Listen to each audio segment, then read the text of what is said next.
And before we get into it, though, let's bring Dimitri in. How you doing, man? How's life going?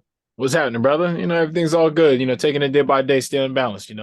Nah, that's a fact. Same, man. Dimitri, I'm gonna ask you what your thoughts were because I'm sure you know about this. You're a big Michael Jackson fan, and everything. How do you feel about the situation? Because I see a lot of people saying that this was a hate crime, despite the fact there was multiple different races involved in subduing him. Although the perpetrator, the U.S. Marine, was a white guy. Um, did you feel like this was a hate crime, or do you think this was just another day in the reality of how homeless people are treated in our society? Well, I was the one that said, originally that I took this whole situation as a hate crime, or that's what I label it as.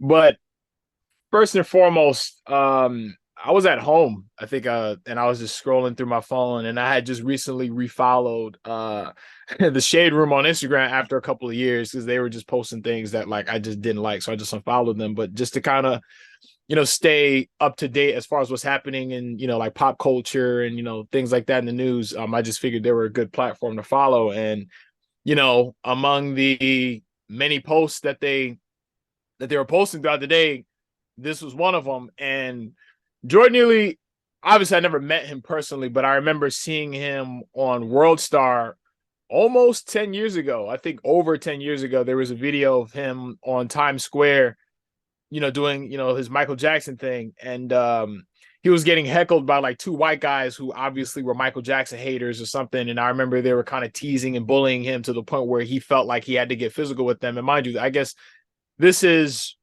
way before he became homeless. I guess I'm not sure, when that happened, but it hit home for me.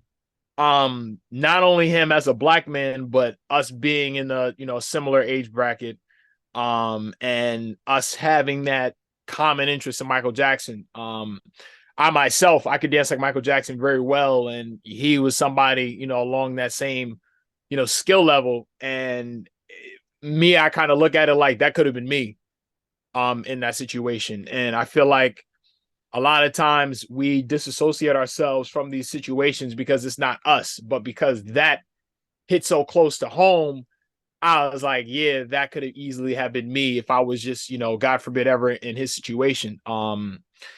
And yeah, I think it shouldn't stop at justice. And I think people really need to call it what it is. And it's a hate crime because I strongly believe that Daniel Penny would not have choked out somebody that looked just like him. I think if it was a white man, I think that empathy would have been there. Um, there wasn't any empathy for Jordan Neely in that situation. And mind you, this is a guy who had been on the street for years. It says he was arrested 42 times by the NYPD. You know, Mm-hmm. it sucks. It's unfortunate that it takes a situation like this to highlight what's been going on in New York City for the longest time. Right. I've always said that, if I had the means, if I was like mayor or if I was a billionaire or something, I would walk the streets and try to help people out in Manhattan in New York. I think Manhattan or New York City has like one of the largest population of millionaires, but yet there's so many homeless people on the street. All you got to do is walk on Times Square. You go around the block, you're gonna see somebody laying on cardboard. You know what I Mm-hmm. mean? And he was one of them. And it's just unfortunate. Yeah, man. I have a lot of stuff I want to, talk about because this situation is really is a conversation about mental health and the fact that homeless people are treated like lesser than not even second class. They treated like the scum of the earth. And the fact that, you mentioned, let me say this about Jordan Neely, because I did a little research on him. And like I said, when I last seen him, this was like 4 or 5 years from the last time I saw him as Michael Jackson to the guy who was sleeping on the train. I didn't know about his background, but apparently his mother, he started dancing on a train in 2009. So around 2010-ish, his mother was violently murdered by his stepfather. His sister was violently murdered either right before or right after his mother's murder. And that's when his mental illness started to show up, and he had no support. So he ended up on the street. He stopped dancing, and he's sleeping on a train. And I'm gonna get to the part about his family, because his family and friends are the people also feel like needs to be held accountable for what happened to him. Because, like you said, he's been arrested 43 times for violent behavior. Apparently, he pushed somebody in the train tracks and all this stuff. And this not in any way, shape, or form to condemn him, but it's really a point for me to say our society really needs to put more emphasis on getting people help. I feel like this situation would have been prevented if they would have gave him the help he needed.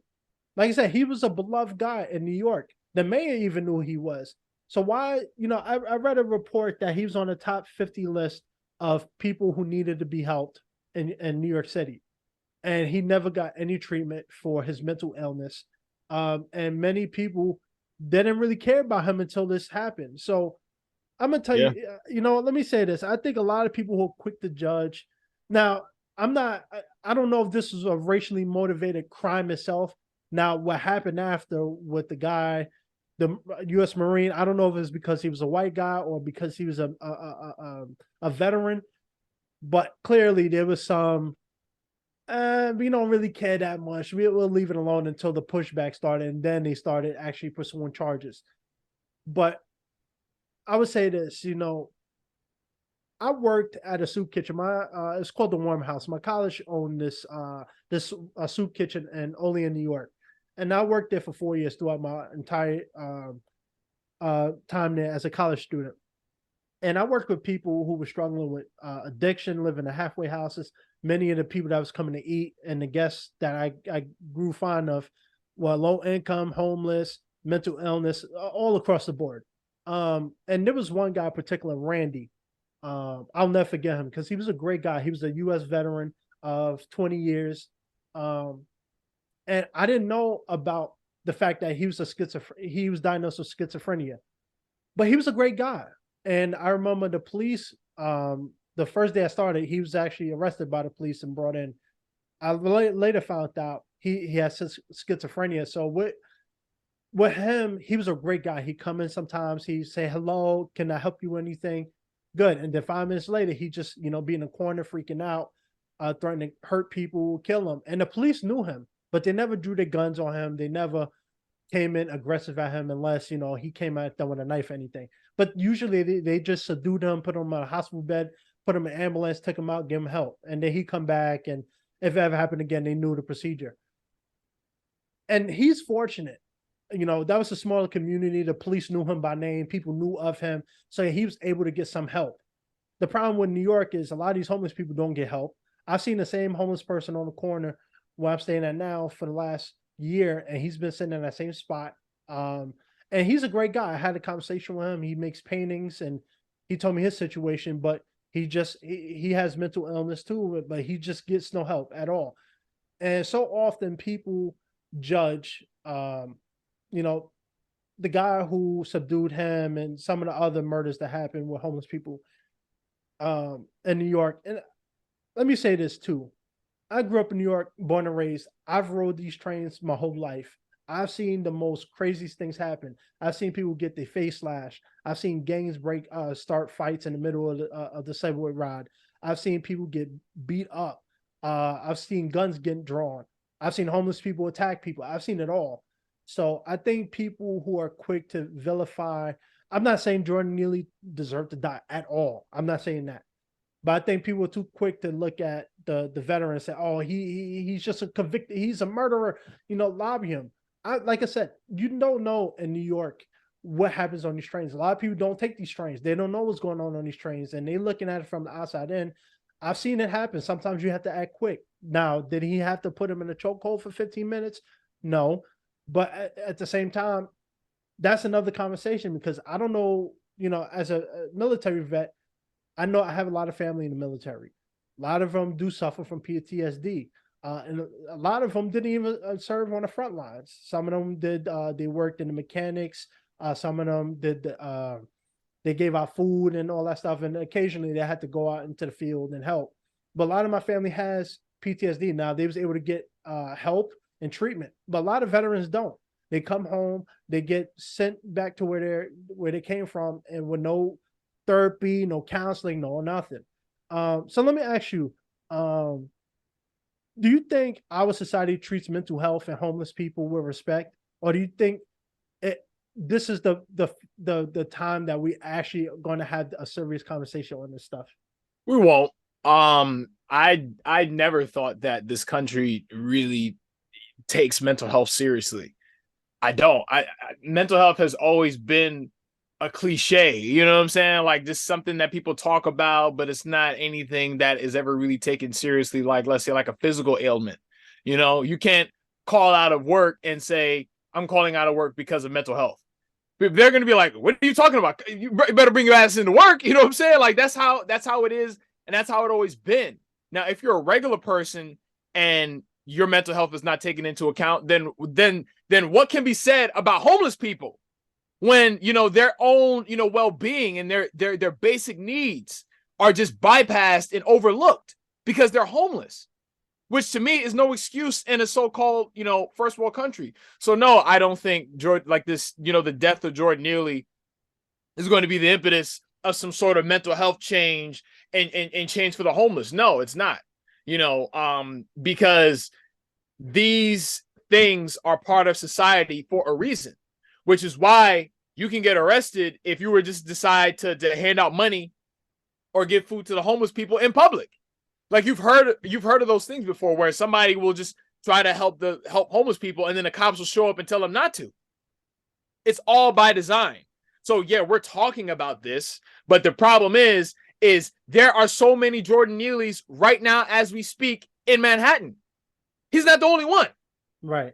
He was part of a top 50 list out of how many people that are homeless in the 5 boroughs? Needless to say about Manhattan or New York City alone. Talking about uptown, and downtown. Like, come on. What do you think is the biggest issue with it? Do you think our government just don't care? There's lack of funding, or it's a political game?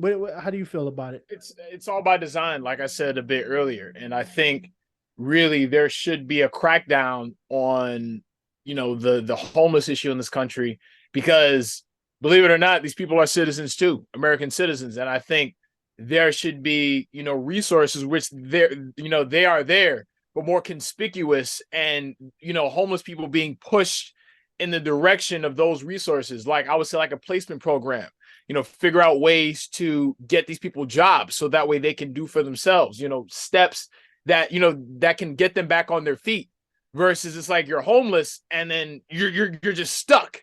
You're just stuck in homelessness. You're stuck in poverty, which again, I feel like they can crack down on it if they cared enough. But again, they're getting something out of these people being homeless. I'm not sure what it is, and I'm pretty sure I can Google it, but they're part of this whole entire system. I'm not sure what part that they play, but there's a reason why, the government, state governments and the federal government can give a damn about people who are homeless. Because it's funny that you mentioned meeting someone who was homeless. I remember a couple of years ago, I stopped to speak to someone who, and I think it might have been a woman. I don't remember, but I remember going to Target one time and it was snowing outside, or there was snow. There's been snow. And as I was coming out and I was driving off, there was a woman and a dog who were literally huddled in snow, like huddled in some snow. And I was just like, dude, especially like the dog, you know what I'm saying? I was like, man. So I remember I got out and I gave her some money, and I remember, talking to her, and obviously it's pretty, I have like this was a long time ago, but I just remember her saying that that she had gotten laid off of her job, and then it's just been hard for her to rebound from that. And I remember I was just like, damn. And then when I left, obviously I think I might have given her like, $20 or $40 what I had. Obviously I'm not rich. And I remember saying like, dang, like I wish I could have had enough money to like put her up in a hotel or something, just to help. You get what I'm saying? Because I feel like there's no excuse. You got people winning, the lottery, $400 million, lottery winners, but yet you got people who are still on the streets that can't get a job. And I can Right. understand if you have those that don't want the help, but I'm pretty sure if somebody were to ask Jordan Neely, like, do you want better for yourself? Like, if I could give you a job, would you take it? They would. It's not like you're like, all right, I could give you this janitor job at this corporate, like some building out in Manhattan. I'm pretty sure he would have taken it if he had the means, because that's a start to better, because he didn't have money to eat. He didn't have anything to drink. So there should be somewhere that people can go that is open. And I'm not just talking about the shelters that people sleep in at night that aren't even safe, especially like for women. You know what I'm talking about? Somewhere people can go that they can at least have food to eat. Because he shouldn't be saying, oh, if I go to jail, I don't care. He shouldn't be saying that. And a lot of times, and I've seen somebody, I remember I went to traffic court once, and then there was a guy who was basically begging the judge for him to go to jail because he's been living on the street. Right. And the reason why is because jail, you're guaranteed food, drink, and shelter. On the street, it's like you don't have any of that. And you're on top of that, you're exposed to the elements. So it could be freaking, like below 10 degrees, especially, in the fucking city, in the wintertime, it gets windy. It's brick outside. Yep. And you legit got people out there sleeping, and that's why you see them sleeping in the trains, because they can't sleep outside. So how is it that you got billionaires, millionaires, these politicians that claim to care about the American citizens, but yet you have, hold on, let me see. I just want to check out, the amount of homeless people in the United States. Hold up. Oh, I'm sure it's going to be well in the millions. The amount of homeless. So it says the Department of Housing and Urban Development counted around 582,000 Americans experiencing homelessness in 2022. So that's about 18 per 10,000 people in the U.S. That's still 582,000. You see what I'm saying? That's a lot of American citizens right there. So if you're a politician, like these are things that should be addressed. You got the president that's just been throwing away billions of dollars at the Ukraine, but you got all these people here that don't have anything to eat, drink, or a place to sleep. And I don't think this is that complex of an issue. Really, to me, it's not. So there's no excuse. No, you know what?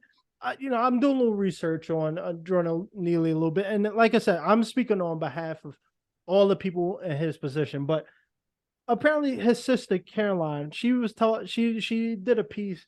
She talked to the New Yorker, and she was talking about how when he was on the street, she invited him to where her residence in upper Manhattan. But then her and her wife moved up, and he didn't want to move up with them because he didn't want to be a burden sleeping in their house. So he went back on the street, and she desperately tried to get him help. He was apparently committed into the forensic psychiatry unit at Bellevue, but apparently after a week or two, he just walked out right back on the street, and nobody ever stopped him. And apparently outreach workers saw him urinating. He peed at them. They just called the police, and she's begged judges, doctors, anybody who can hear to get him help. And yet he was still on the street doing, God knows what. And unfortunately, so many of these people just get left to the wild. It's funny we talking about this. We thought, Skid Row is a big place in LA. I've heard about. When I lived there, I really got to understand what Skid Row was.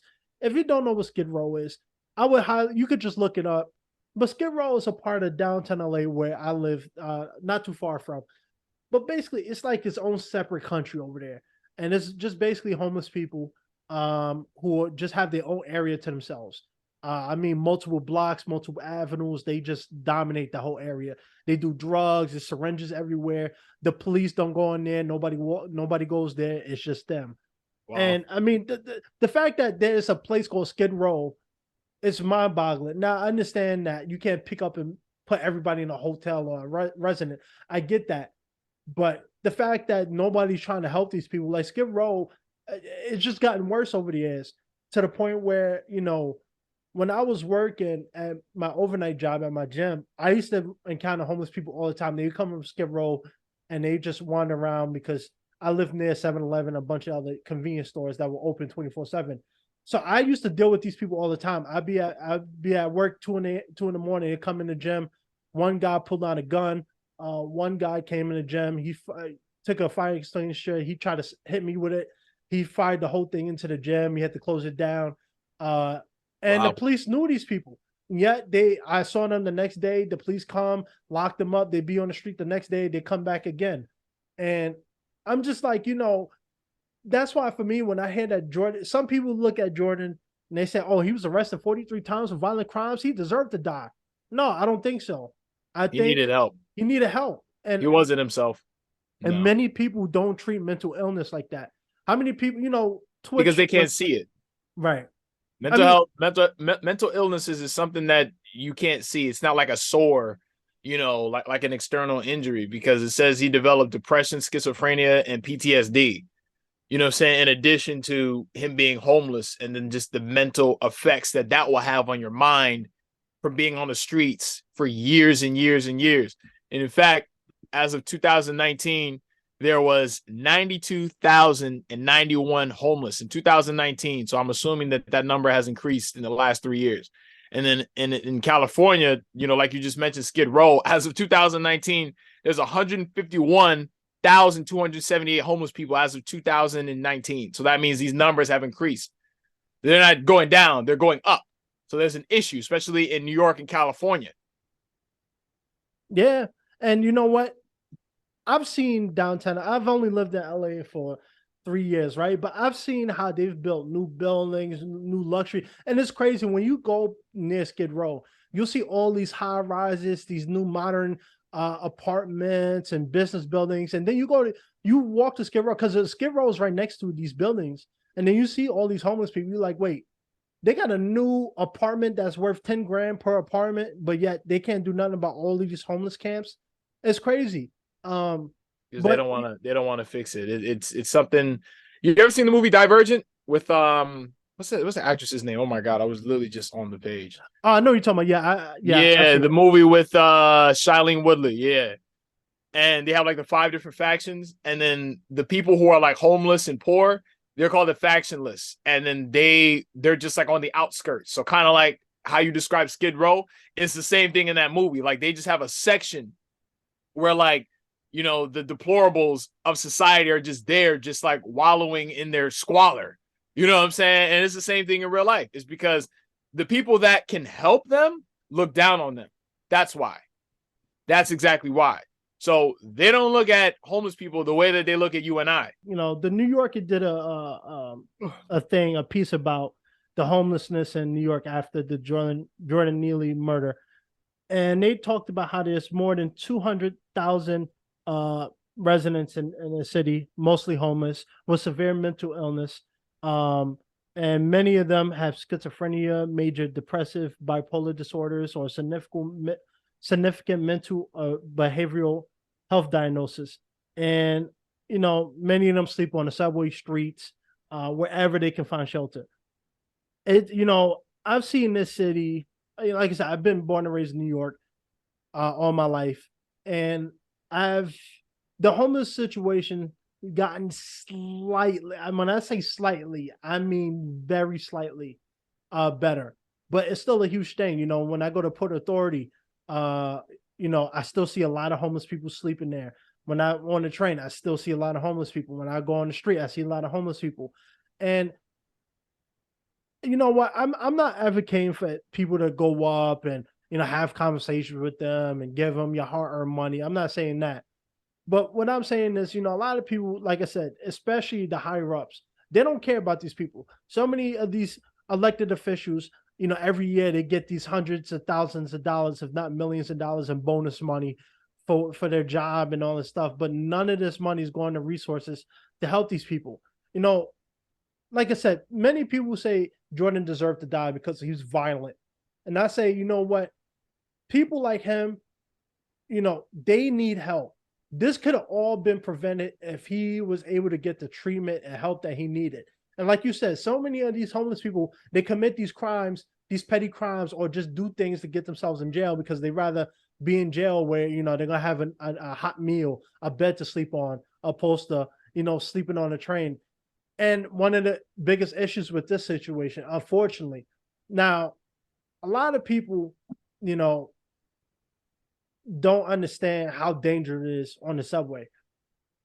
like I said, I've seen so many things happen in front of my eyes. It could have happened to me at that very moment. Luckily, nothing ever happened to me, but I've seen the effects of this. And I just want to talk about this situation too, because I see a lot of people um, chiming in. And this is the part I wanted to actually get your opinion on too, because so many of his friends and family are coming out speaking on behalf of Jordan, rightfully so. I'm not mad at them for doing that. But so is other people who saw the situation unfolded. Now, when this situation happened, they was in the tunnel going to Broadway Lafayette, which is lower Manhattan, and there was a lot of people watching. There was people helping him subdue, helping the Marine. What's his name? Um, Daniel Penny. Daniel.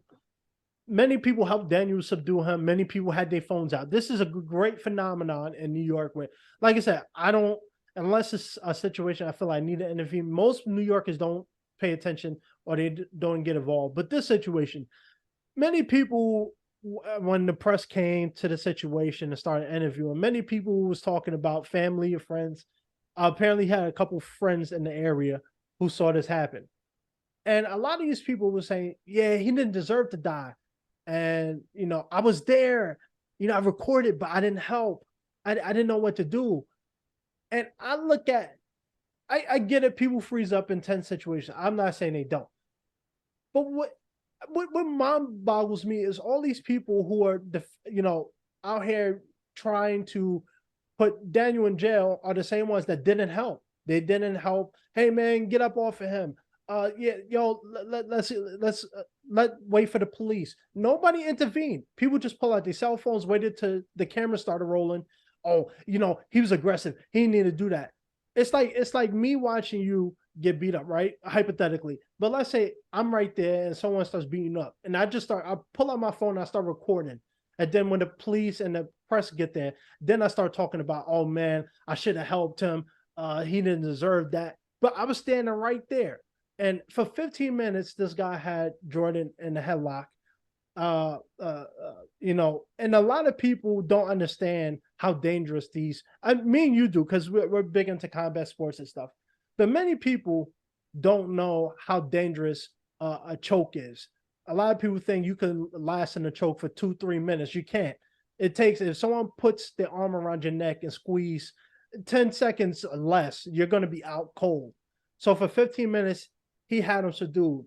Do you think this was just because right now, apparently, Daniel turned himself in after many people were lobbying for his arrest? He's finally got arrested and he's being charged with second-degree They released murder. him on bond though.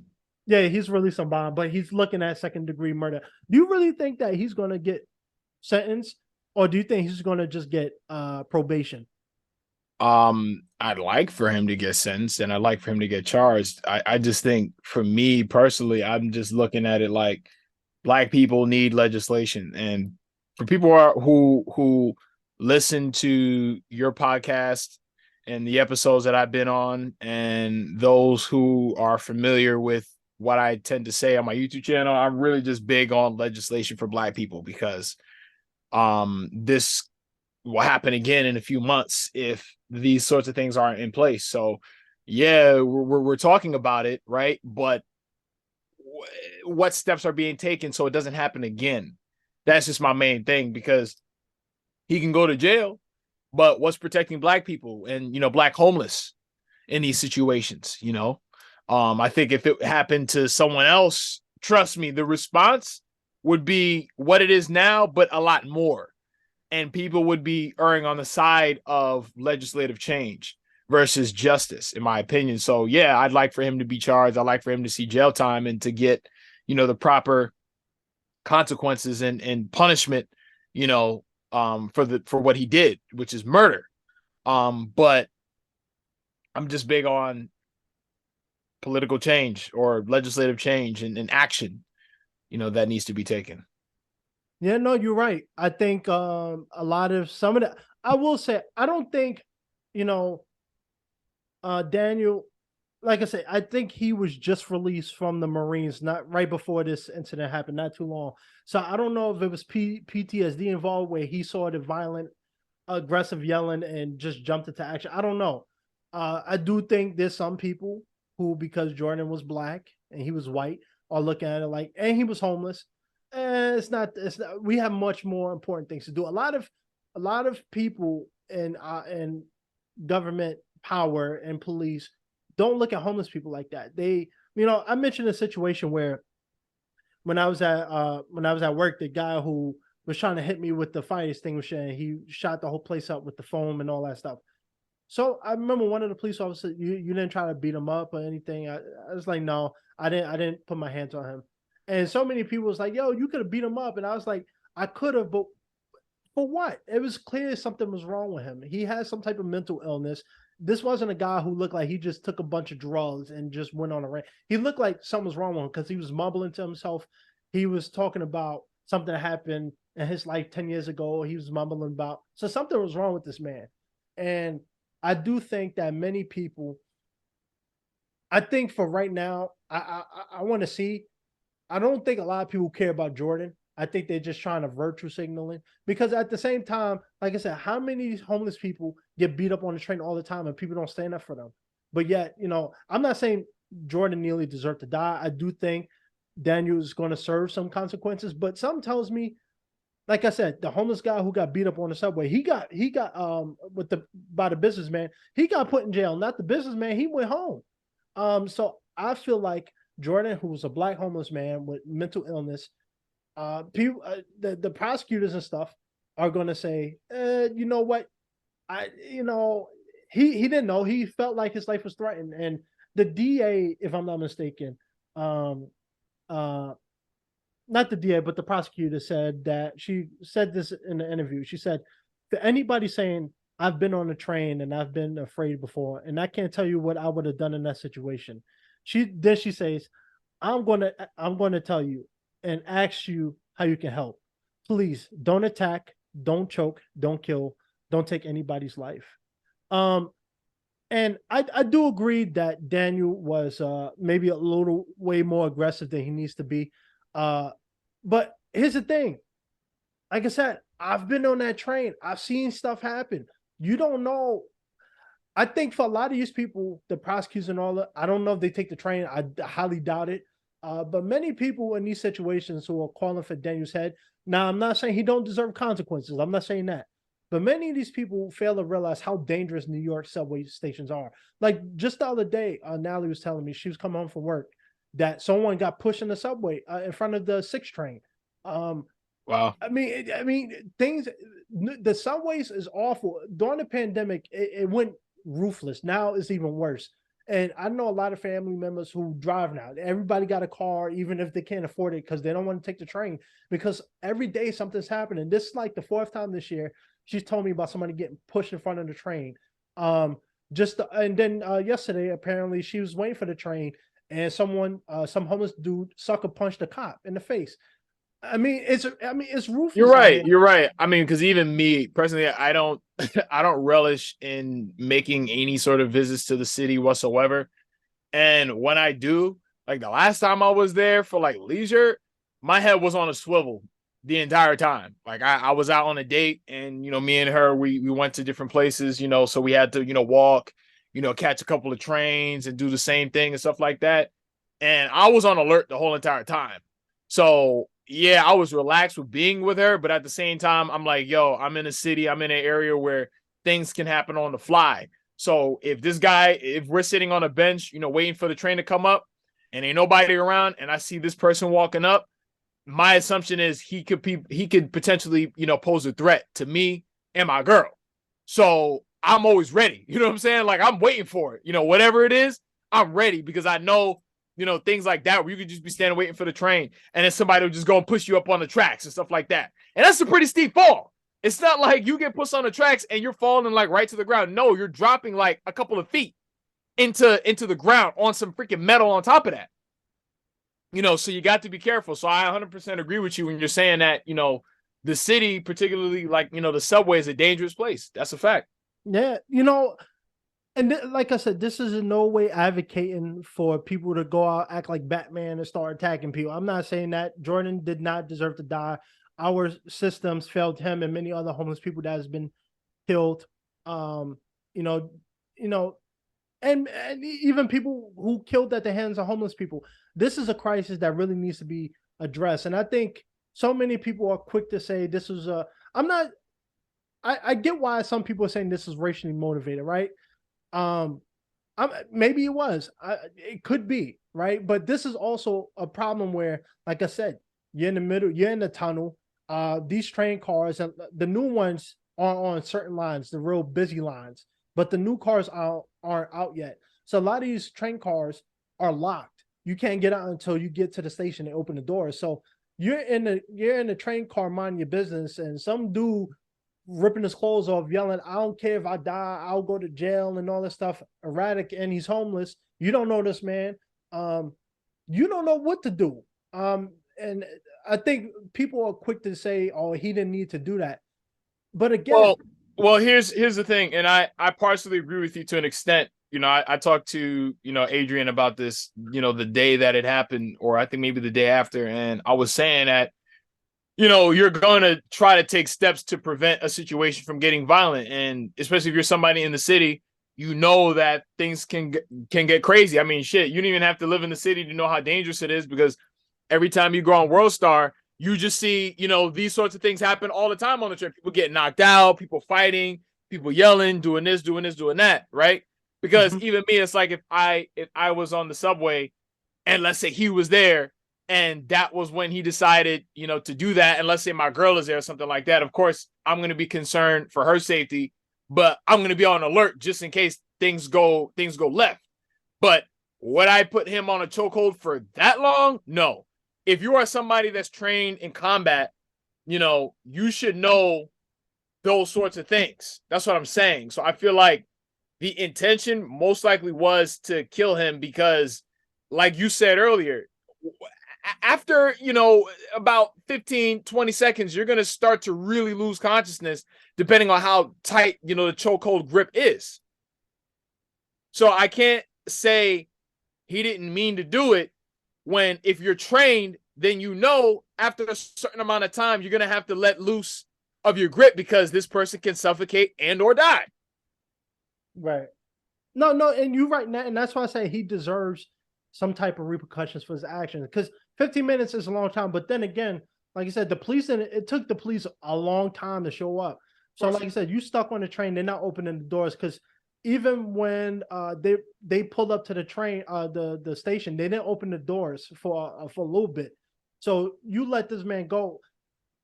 You don't know if he's gonna get up and start attacking you, and I'm not saying he deserved to be in that chokehold for Well, he 15 minutes wouldn't at all. because it wasn't just Daniel. It was Daniel and then two other guys Right. that were helping, to restrain him. But that's all they were supposed to do. Restraining somebody and choking them out is two completely different things. When I put you in a chokehold, that's basically to choke you out. You know what I'm saying? And I don't think he had to do that. I mean, you're more familiar with mixed martial arts, than I am, but I'm pretty sure I think there were other holds he could have used to kind of keep Jordan at bay. Not that one. You know what?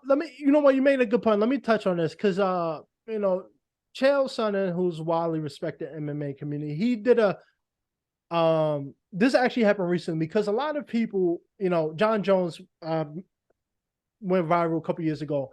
A lot of fans do this. I mean, it correlates to this, but fans will, this happened not too long ago with a UFC lightweight where he was doing a media appearance, Ilya Taporia.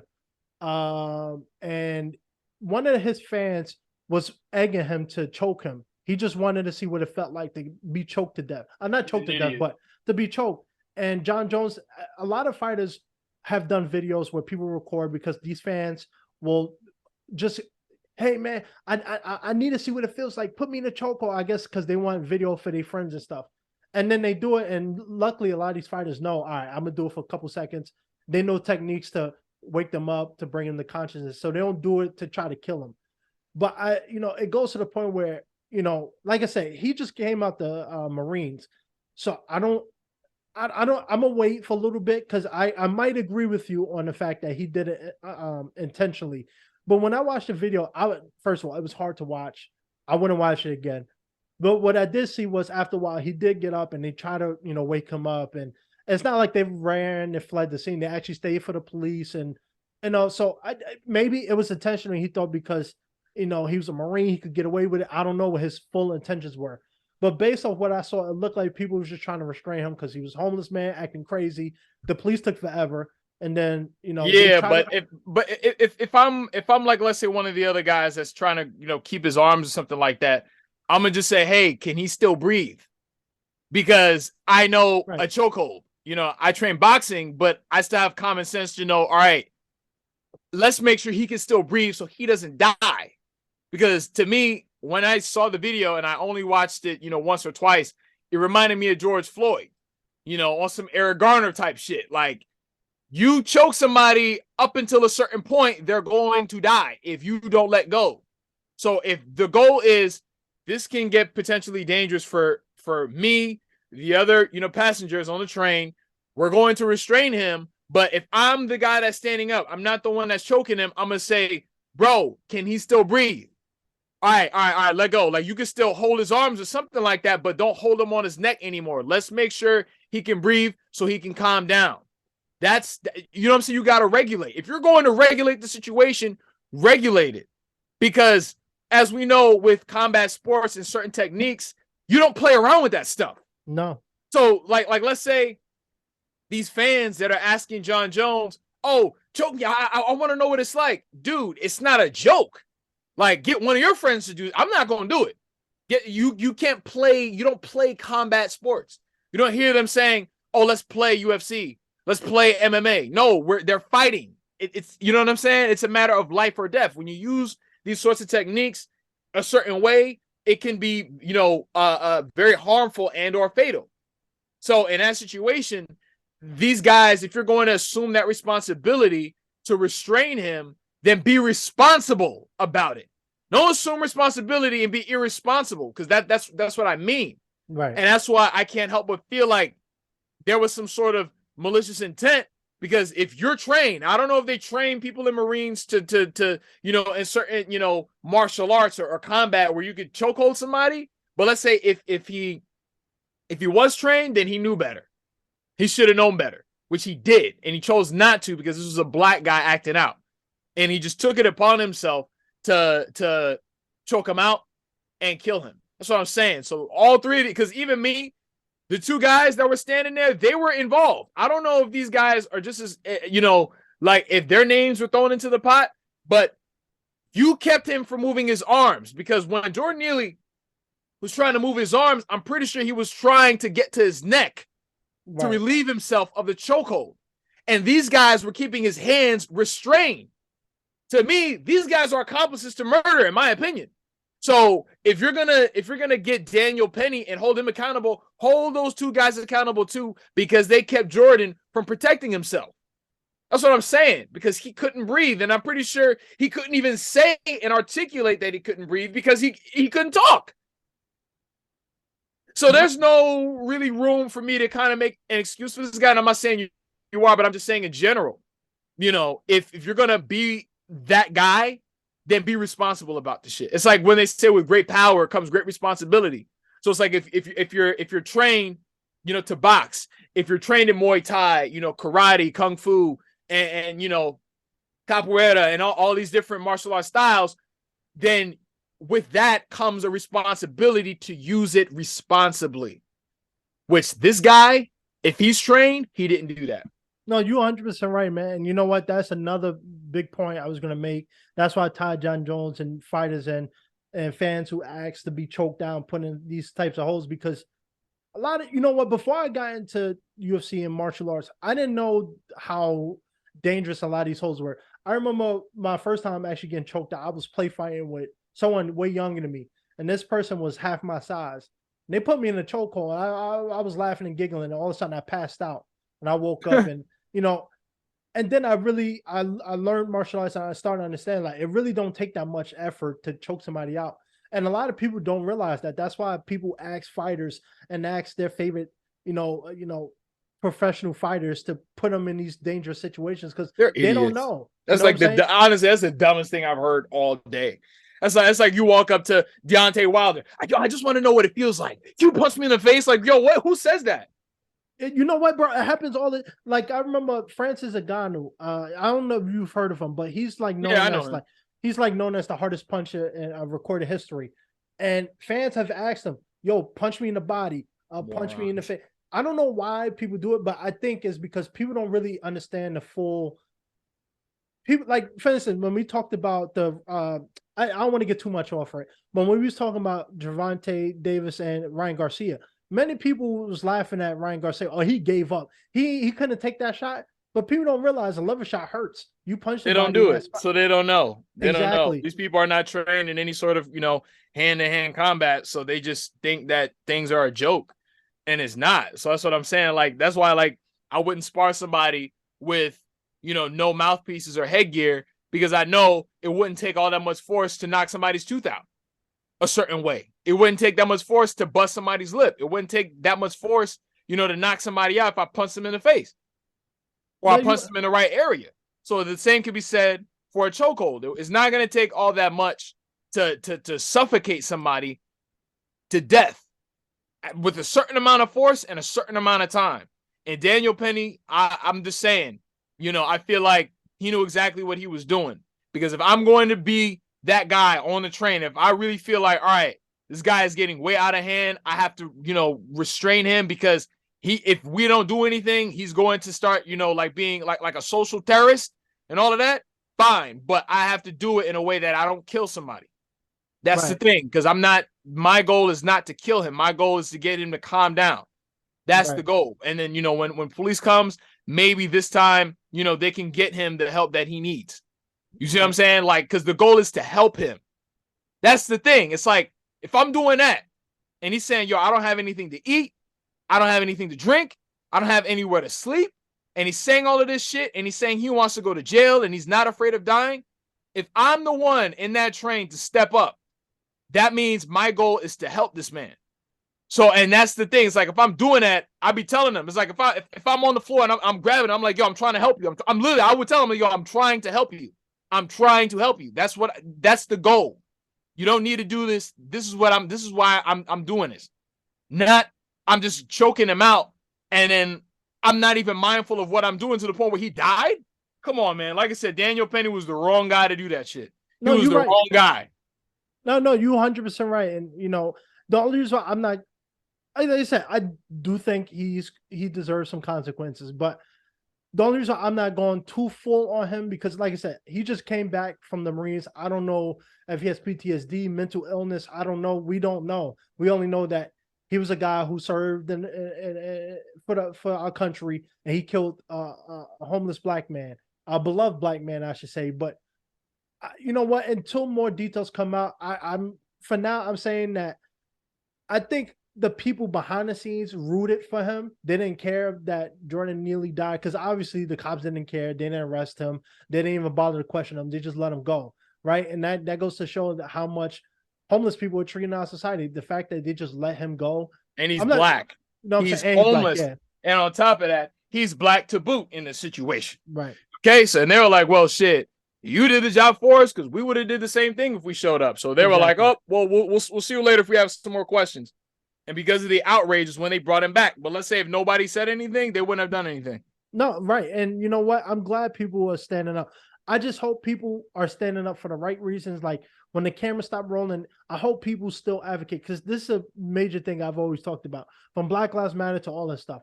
It's like people will advocate when the cameras are rolling, but when when the press go home, the media people stop covering, people just tend to forget. And I think with this situation, when this case is resolved, people may just go right back to doing what they're doing, minding their business until the next thing happens. But this is Well, real conversation. but I'll say this, just I agree with you, but I'm saying it's just that people's lives are not going to stop just because this happened, and it's not the average citizen's responsibility to do something about this. These are the elected officials; it's their responsibility. That it's really on them. The people are the ones who initiate the conversation, but we are not the ones that create policy. You see what I'm saying? So I understand, like, yeah, you want people to keep that same energy, but at the same time, people got to go to work. People got their families. People have their whole lives, that they have to tend to. Oh, absolutely. So it's really the accountability and the onus falls on the politicians. That's who it falls on. Oh no, and I don't disagree with you. The only reason why I said that is because what the problem is, these politicians don't take the subway. They don't ride the public transportation here. So they have their job really is when it makes the news, they come out and they try to do whatever they have to, and then they go right back to their private cars, their luxury cars, and what they do. And I think that's why people, like I said, I should be out there, advocating too. I'm not saying that I'm a social justice warrior, but what I am saying is this conversation needs to continue happening. Like, let's not let this die down completely. I know people got, we got lives, we got things we're trying to do. I'm not telling people to give up with, to stop, providing for yourself and your family for other people. I'm not saying that. But these politicians, like I said, they live in these multi-million-dollar homes. They have private drivers. They get, they get treatment that we don't go through. I had to ride the train. Natalie has to ride the train. Other people have to ride the train. So we're going to be the ones that continually face these issues. This is a lost situation for everybody. I'm sure Daniel didn't intend that day to murder somebody. I'm sure Jordan didn't intend to cause any harm and, be murdered. I don't think anybody intended this to happen, but this is a situation where this could have been prevented years ago. In 2021, when he was when he was admitted to the psychiatry unit at the hospital, people need to realize when these people are suffering mental illness, let's not put them back on the street, because some people don't understand that someone is going through something. Like I said, I've worked with these people, so I can sometimes see the signs. That's why I don't take advantage of the situation. But a lot of people don't know. A lot of people didn't know he was suffering mental illness. Some people just thought he was a homeless, crazy guy, right? But yeah, and that's the unfortunate thing, because there's going to be other people who see homeless people, beat them up. I was just reading about a homeless guy before Jordan Neely. I didn't even know about it because it didn't make the news until Jordan thing made the news. But there was a homeless guy who was sleeping on a train. Some dude just came out, busted him in the head with the hammer and killed him. He was a 27-year-old African man. I don't know what the guy was, but yeah, this dude was just sleeping on a train, got his head busted in because he was sleeping. So yeah, and he was black, you said. Yeah, he was a black man. Yeah. See, that's what I'm saying. To me, that's a hate crime, bro. But it really, it's like people got to squeeze politicians and stuff like that, because they're the ones that really can at least put laws in place that'll make it illegal. So that way, the white boy, freaking Daniel Penny, he'll think twice and say, oh shit, if this dude dies, there is no charges because I'm already committing a crime. Not only is this murder, but it's a hate crime, and they're really gonna put me away. If I do this. It's the same thing with cops. If you have laws in place that say if you do this to a black person, all bets are off. It's set in stone. You're done. They're not going to do it. So, it's something that what's his name said, where it's like, oh, you got to have a foreign country that's looking out for you. Well, that's not happening. All right. So when you have policy and legislation in place that's going to protect you at least, so that's just a deterrent. Right now, there's no deterrence. Right. You feel what I'm saying? If for the right price, Daniel Penny can get off this if he's got good enough lawyers, if he's got enough money. You see what I'm saying? So you need these things in place. So it's like, not only justice for Jordan Neely, but justice and change for Jordan Neely, for black people and homeless. Yep. I already can. Like I said, I don't know how this case is going to play out, but I can already see what Daniel's defense attorney is going to lay out. Jordan had multiple prior arrests for violent acts. He was homeless, and he's black.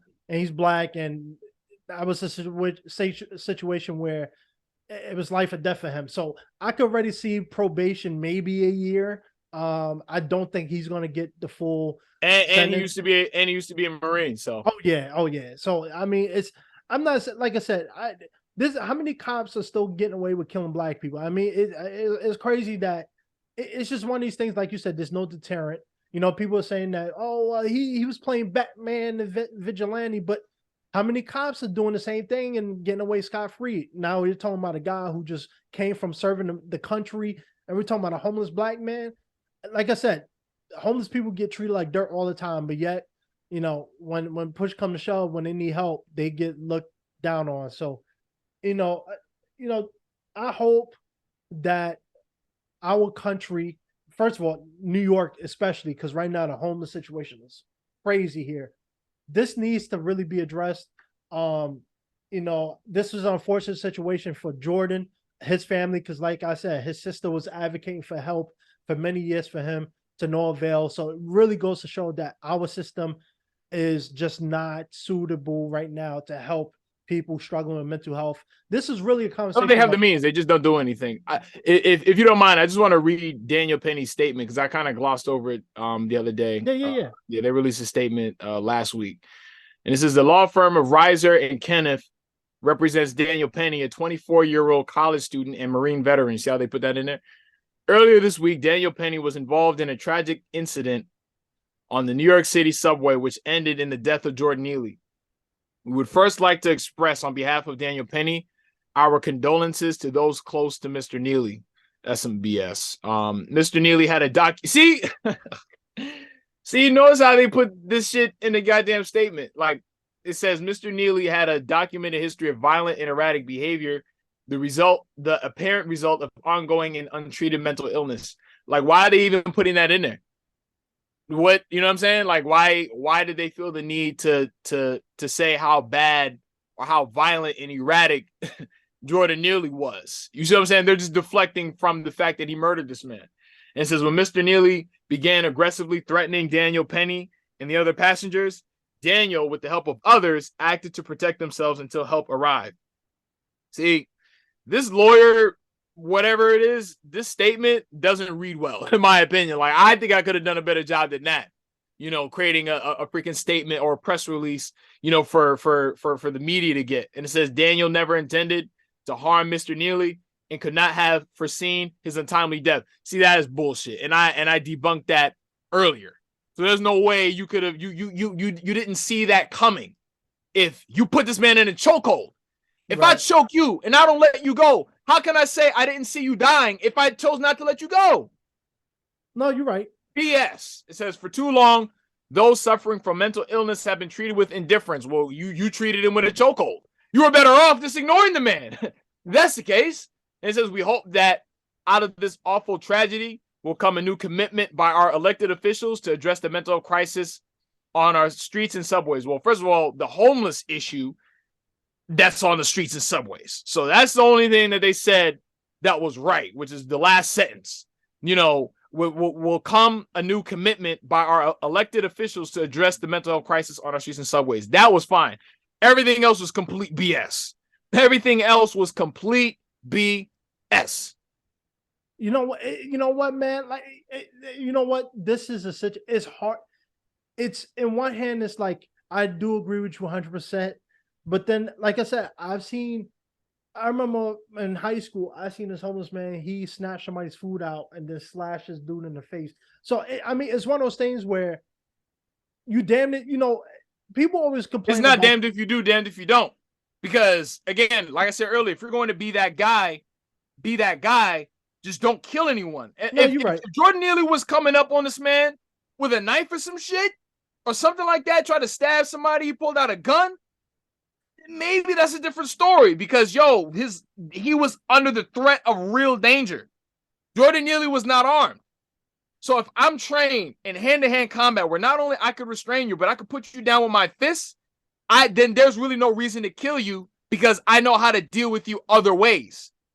Killing you should be the very last option, especially if you're dealing with a guy who is not armed. He was yelling. The only thing he had was his black jacket that he threw down on the ground. There's no excuse. There's absolutely no excuse for that shit. No, you're right. You know what? It makes this is something I wanted to mention too, because this happened recently. Nate Diaz, beloved in the MMA community, he recently just had an incident with a guy. He wasn't homeless or anything. He was a Logan Paul impersonator, but they was on the street, I think in New Orleans. This dude approached Nate Diaz and his crew. Apparently, they was trying to do like a publicity stunt. I don't know. But this dude was aggressively approaching Nate Diaz. Now, he was unarmed. he didn't punch him, but the way he was approaching, he was like, yo, I don't know who you are, back up. And then so he put him in a chokehold, a rear naked choke, and then dropped him to the sidewalk. He hit his head, and now he's filing a lawsuit against Nate Diaz. I would say, yeah, Nate Diaz is trained in jujitsu. This is his specialty. So he knew not to hold that hold long, and then he just dropped him. He let him go. He walked away. Right. So it's one of those things, in this situation, it's, like the prosecutor was saying, like he could have just let him be. But like I said, you can mind your business in New York all the time. You get pushed in the subway, someone, like I said, I've seen people get their face slashed. They're on their phone, someone runs up, slash them in their face. That's why I'm not saying people are at fault for that, but that's just why I'm always on alert, because I've heard one too many of these stories for me to be, all out in the city and then thinking that, everything is all hunky dory. Like, what I'm saying, like I'm in the suburbs. No, I'm not. I have a very good understanding of where I'm at, and I know that things could happen at any time in the city, so I'm always on alert. But in this case scenario, the way that the situation has been described, Daniel Penny was not in any real danger because Jordan Neely did not have a weapon on him. It's not like they said, when they were going through his dead body, they found a weapon. They didn't say they found a knife. They didn't find a gun. He didn't have anything. Where would he get money to find a knife anyway? You know what I'm saying? So he was he was literally having a mental health episode. Like that's what was happening. No real danger. I mean, I understand women feeling a little bit threatened by him, but other men, no. And I don't even know how tall Jordan Neely was, but and as far as I can see, he was not the biggest dude ever. We're not talking about, you know what I mean? We're not talking about somebody who's Deontay Wilder, Anthony Joshua's height and size. All right? Jordan Neely was a small dude, not even my height. All right? I'm pretty sure he was not even 6 feet tall. This dude is probably like 5'8", 5'9" at most. All right? Look at his videos. Okay? He was an adult in those Michael Jackson videos. So therefore, he probably maxed out in height. I would say he's probably average height at best. So therefore, he did not pose any real physical threat to Daniel Penny, nor those two other guys. Okay? So that's what I'm saying. There was another way. And not any of those guys were any real leaders. Because believe me, if I was on that train and I saw that, I would have walked up to Daniel Penny. I said, yo, can he breathe? Can he breathe? All right, let him go. I'm not going to be sitting there on my goddamn phone. I'm not going to be sitting there. Like situations like that, it's like, you know what Tom Holland said in Civil War? He said, like, when bad things happen, it's your fault because you didn't do anything about it, and you could have. So there's no way I'm going to see somebody like that or see something like that happening, and I'm just sitting there and I'm like, this guy's about to die if I don't do something. If I don't do something, he's going to die. Because I sat there and I watched him die, and knowing that I could have intervened, that makes me just as culpable. Because in this day and age now, people have to understand, yes, it is important to record these things happening, but at the same time, you don't need number one phone to record what's going on. Right. You're on a train full of adults. You don't have to get involved. You could just say, make sure he can breathe. That is it. Once you tell him that, which maybe, like I said, I don't know, that will change things. Make sure he can breathe. Because that man, Jordan Neely, did not say, all right, everybody, I want your purses and your wallets and your phones, all of that. Your jewelry, everything. He did not say that. He said, I need food, I need water, and I don't have any place to eat, and I'm tired of this. That is not a criminal. So that's it. No, you're right. And you know what? And that's why I mentioned the story about the guy Randy because when a lot of the guests the people that would help me that day, right? They were volunteers. They didn't know Randy. I knew him. So they would just go out there, serve food, and then he have his episode. They freaking out. I don't know what he's about to do. He's threatening to stab people. They running back to like, yo, can you help? I'm like, okay, I know it's Randy. Let me call the police. They'll come get him. But a lot of people don't see it that way. They just think he about to explode. I don't know what this guy going to do. Now that's an extreme example, but for the average person, I think it's easier for us because like we're trained in combat. For a lot of people, they aren't. They have no idea. Right, right. So now he was a Marine. Like I said, I don't know if he had PTSD. He had like this whole No, he flashback. didn't. No, he didn't. He's racist. All right, he's racist, and you could just tell by the statement that they put out there that that just showed no remorse whatsoever. And anything that they tried to allude to some sort of remorse or empathy, sympathy, whatever you want to call it, they did a horrible job doing that. All right, that's what it was. Let's not put it on the fact that he's a Marine. This is just another, racist white kid that literally, has an issue with black people, and he just wanted an excuse, and he took it. And other people either stood there or they helped him do it. Because one of them guys that was restraining Jordan Neely was black. Yeah, exactly. And he helped him do it. He helped him do it. So he is just as guilty as in my opinion, as Daniel Penny. Because you eliminated his means to defend himself. No, that was the yeah. Go ahead. No, you're right. That was the part that I knew when he was starting to restrain his arms, it was a wrap. He was gonna, because I thought about what that, like, imagine being chained and thrown in the ocean. I mean, you have no means to defend. You're done. It's over. So Jordan you're stuck, and I felt bad because I'm like, and that's the thing. A lot of people don't understand that when you're doing that, you're actually taking away their means to, to stop. Hey, I can't breathe, and a lot of people don't know that. Some people think that these holes, these putting people in chokeholds is fun. I'm just restraining them, and that's another thing I was going to mention too, because he might be trained. I know in the Marines and stuff, they do train people armed combat. I'm not exactly sure. I think they do like Krav Maga or something, a different type of martial art. But a lot of them aren't trained in jujitsu and all these holds. So some people think I'm gonna put this guy. I'll mention this real quick. There was a case that happened like 10 years ago where there was this lady. I think she was either a police chief or she was a high-ranking government official. She went out to dinner with her husband. Her husband got in a fight with this dude. They was leaving a restaurant, and back and forth happened. Dude pushed the husband. They started fighting. The husband put the dude in a chokehold. In his mind, because there was video and audio footage, he thought he was just subduing him. He didn't realize, though, he was compressing this dude's neck to the point where he snapped his neck. So he killed him, and he ended up going to jail for a couple of years. I think 10 years. So I do think there's a part that I do feel bad because, like I said, I don't think they both intended, we're going to kill somebody today. I don't think they took the subway hoping that, but I think the lack of knowledge made them. Who didn't mean to kill somebody? The two guys? Yeah, I don't think the guy that helped Daniel they don't know what they're doing. Like, this is what I'm saying. Like don't involve yourself in a situation like that if you don't know what you're doing and you don't have the means to think clearly. Like, all right, I'm doing this to try to help this guy, but I want to make sure that he's not going to die in this process. So let me tell this guy right now, make sure you loosen that grip, because if you don't, he's going to die. That's what I'm saying. Most people, they're not. It's like this guy's from the Marines, but yeah, he don't even know what he's doing either. So he might as well be, as far as the way that he handled that situation, he might as well be a regular civilian, in my opinion. I take the fact that he's a former Marine with a grain of salt, based on, again, like how it turned out. He might as well have been a regular guy. So they need to take that former Marine shit out of there, because he handled it horribly in a situation. Because you would think somebody that's been in the armed forces would be able to handle a situation like that a lot better than a regular person, because according to, like armed forces and shit, they train to deal with dangerous, stressful situations.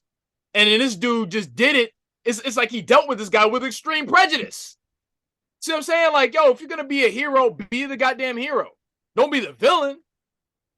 No, that is not, like I said, that is not what I would have done if I was on that train and I decided to step up and be that guy. Believe me, I would have told Daniel Penny, I said, bro, move your arm right now. And if not, I'm gonna freaking loosen, the grip myself. If he don't do it, then me and him are gonna have a problem. If I decide to be that guy, you see what I'm saying? So if you're gonna be the hero in a situation like that, you gotta handle it the right way. You can't be playing around. Like, it's not a joke.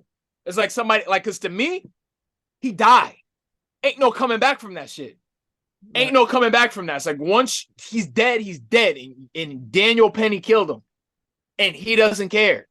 He does not care. All I'm pretty sure he cares about is how he can get out scot-free. You know, what kind of slap on the wrist he's going to get so he can move on with his life. Yeah. And to me, it's like that statement, nah, bro. No, you're right. I'm And so like, I'm sorry. I'm sorry. Like I would have done a better job, than that if I was his lawyer. Believe that. yeah, and the guy that helped restrain the black man, I feel bad because, like I said, I don't think he intended to restrain him to the point where they was going to kill him. But like you said, a lack of knowledge, you do have to suffer Common consequences. sense. It really is common sense. Like if I put your head underwater, okay, it's like if there's a bucket and I put your head in there. If I don't take your head out, you're going to die. That's common sense, right? Right. If you go to a swimming pool and you swim underwater, if you don't come out of underneath that water after a certain amount of time, you will die. You will drown. It is common sense. This is not rocket science here. And this dude, again, that's what I'm saying. That's why it's like there's no way around murder. It's not an accident. It's not an incident. It's not a tragedy. It's homicide. That's what it is. So people playing patty cake with this dude and all that shit, trying to make excuses for him or trying to make it about, Jordan Neely's freaking, violent and erratic behavior. Well, the guy was been on the goddamn street for 5 freaking years. This dude's mom was found in a freaking suitcase in 2007 on the side of the Henry Hudson Parkway. Considering all of this guy's been through, then on top of that, he's been out on the streets with no food, no water, no place to sleep. It's like, yo, come on, man. Come on. This is not a sane human being we're talking about here through no fault of his own. Right. So to try to mention that as if he was choosing to be violent and erratic and in his own right mind, that to me, that's blasphemous because he wasn't in his right mind and he hasn't been in his right mind for years. If you stop eating for freaking 7 goddamn days or some shit like that, are you going to be in your right mind 7 days later? Nope. If you were exposed to the cold elements, are you going to be, in your right mind in freaking 10-degree weather out in the city in the winds? Nope. That's what I'm saying. No water? Even me personally, it's like if I go a day without drinking water, I feel like I'm not in my right mind the next day. I'm having headaches. I feel like I just don't feel the same. Needless to say about this guy who probably never had a good meal, like a safe place to stay where he could at least say, all right, I'm not on the streets anymore. And then he could think about something else. Come on. That's what I'm saying. Like Daniel Penny is a freaking murderer. And, I'm sorry, not sorry. The guys who restrained Jordan Neely's hands and prevented him from protecting himself, these guys are accomplices to goddamn murder, and they should be held accountable too. People, everybody listening to this, so if you listen to this, tell a friend to tell a friend. You only need one phone in these scenarios, maybe 2 max. You get one angle here and one angle there so the authorities can see both angles. Outside of that, if you see somebody on the floor about to get killed, do something. It's not like these were cops and shit like that. Like, how, like, let's say if the cops are arresting somebody, if you go and you try to intervene, the cop will either shoot you or arrest you. I can understand that. Like people were watching George Floyd getting, choked out with a knee on his freaking neck, and nobody did anything because not everybody wants to go to jail and or get shot. That I can understand because you're dealing with men who have all the power in that situation and they got guns. Right. But these guys were regular civilians. Y'all could have intervened. You're not gonna get shot. Just tell him, yo, like let go of his fucking neck, man. That's what I would have said. I would have been like, yo, my man, let go of his fucking neck. He can't breathe. Clearly, he can't breathe. Because I would walk, I would say, yo, can you talk? Let go of his fucking neck right now. Let go of his fucking neck right now. Right now. And then if you don't, I'm going to move your arm for you. I'm going to move his arm for you. These guys, all right, chill. You know what I'm saying? Like stuff like that. It's the little things that make the biggest difference.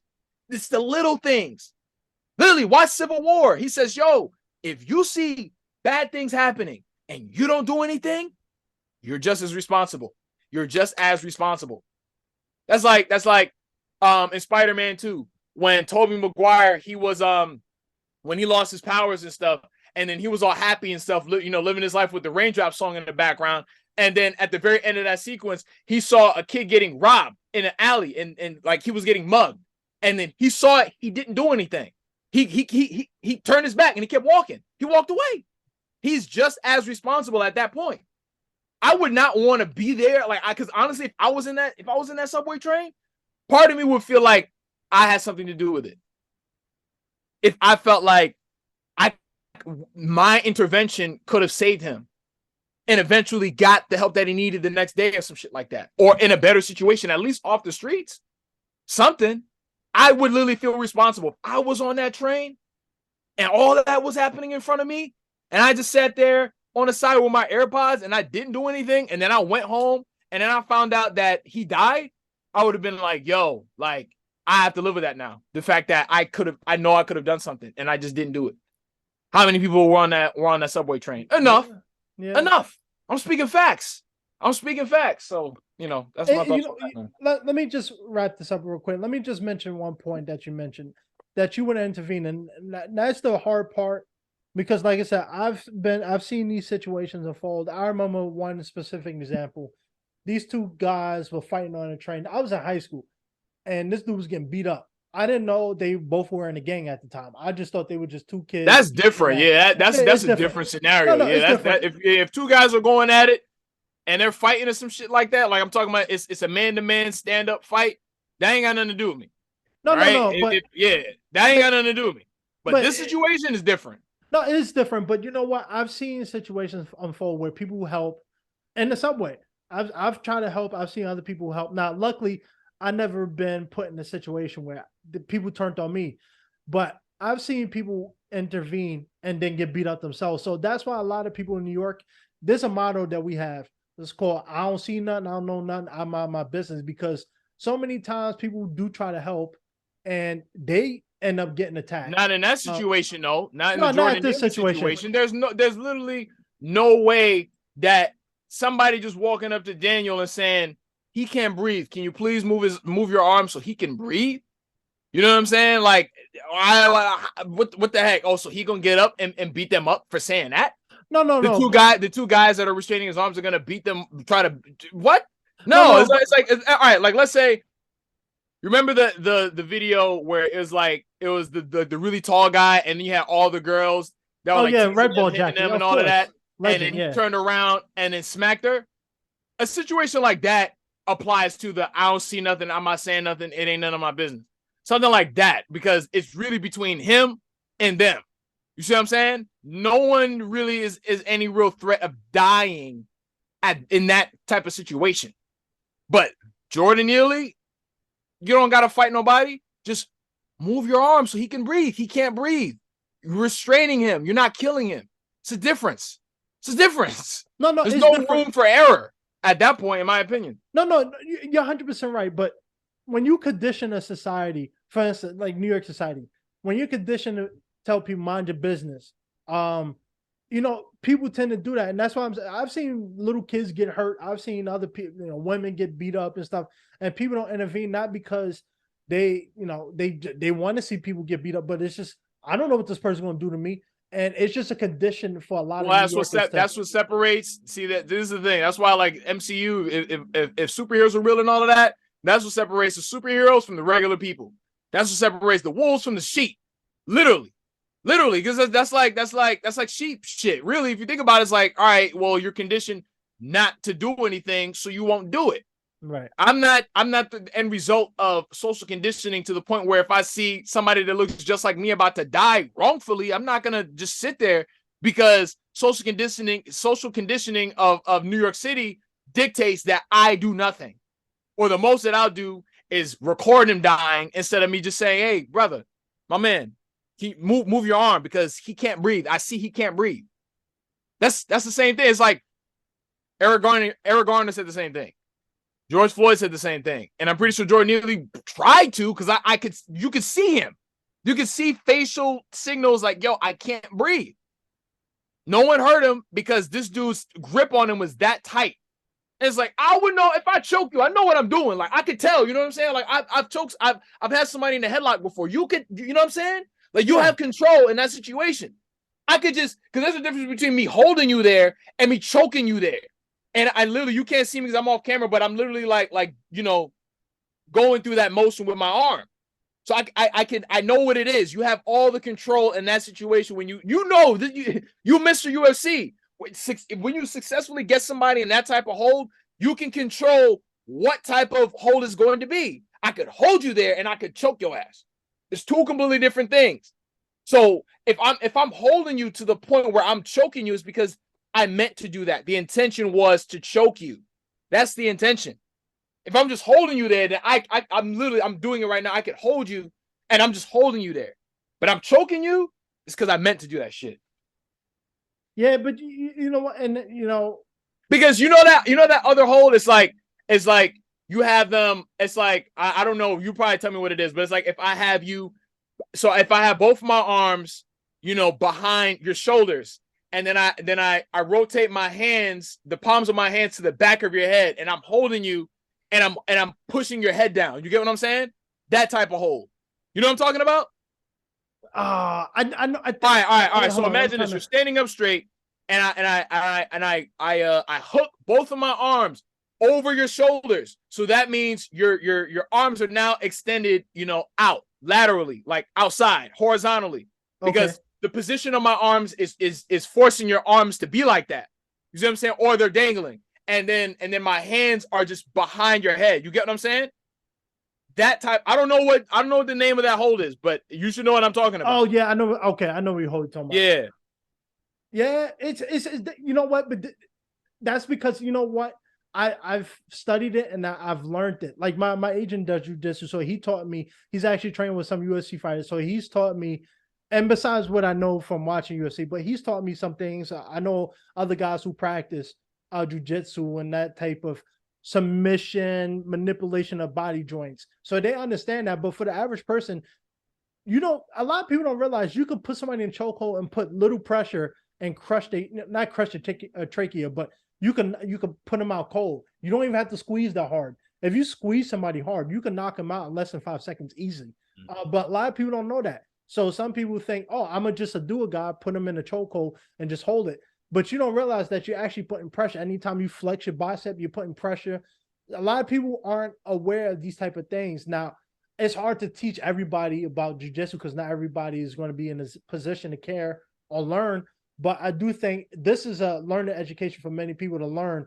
When you put people and when you're using your body to manipulate somebody, where you're putting them in a chokehold, you're putting them, you're capturing their leg in a certain way, you're manipulating their arm in a certain way. You could potentially rip their joints, you could knock them out or whatever, tear their joints. But a lot of people don't know that because they don't practice, they don't study, they don't learn this stuff.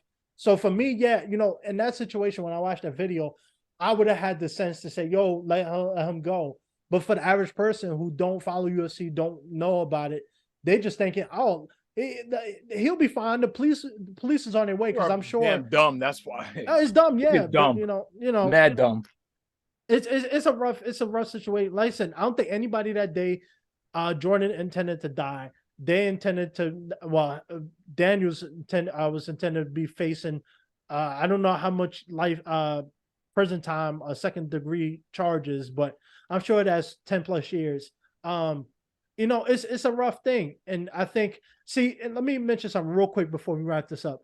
But the case I was talking about where the dude where the lady's husband put the dude in the chokehold. The reason why he got because I'm sure some people might say why he got so many years. It's because the dude actually tapped out and he didn't let him go. So that's why I said the dude that was restraining Jordan should also probably be facing something because he's the one who restricted him from the chance of, tapping out, letting him know I give up. But that's what happened with George Floyd. He was in handcuffs. He couldn't do anything. He just had to sit there and face the inevitable. And that's awful. As someone who knows what that situation is, it's awful to see that your life is going to end and you can't do nothing about it. So it's a hard one, man. It's sad. Jordan didn't get the help he needed, which he should have. Daniel's probably going to be looking at some prison time. To be honest with you, if he goes to I don't think he's going, just on the simple fact that Jordan had that prior history of violent acts. The jury's going to look at him. He's homeless, he's black, and he's a violent criminal. Oh, he did society a favor. So Yeah. it's sad, man. It's if anybody takes away these situations, is you know, when I say a helping hand is a better hand, yeah, it's catchy and stuff, but it's really it's about helping other people. Now, I do think, and that's why I have mentioned those people who was talking into media, talking about, yeah, I recorded it. I didn't do nothing, but I recorded it because you had the opportunity. I saw people leaning down, checking his face and not doing nothing. And I think a lot of people was there watching them do nothing. I think they was just waiting for the police to get there so they can, go about their day. But it's the culture in New York. A lot of people running late to work. A lot of people got their other lives. So many people, you want to help, but that means you got to wait for the police. You got to get questioned by the police. If you got a warrant, you might get picked up because you have a warrant and you was just there trying to help. A lot of people, that's just the culture in New York. Now, should that change? It should, but I don't see that happening Hmm. because, like I said, so many people try to intervene in situations and then they got to bite the dust or bite the bullet because someone turned their anger out on them. So Hmm. I see. I'm one of those people who's worked with many people on a society deem on a low totem pole. So I have a little more sympathy for people. But a lot of people don't mess or understand mental illness. So when they see a Jordan on the train, they either running or they're gonna hurt them because they don't understand mental illness. They don't understand that they're going through something. They just think, I don't want to get hurt by this dude.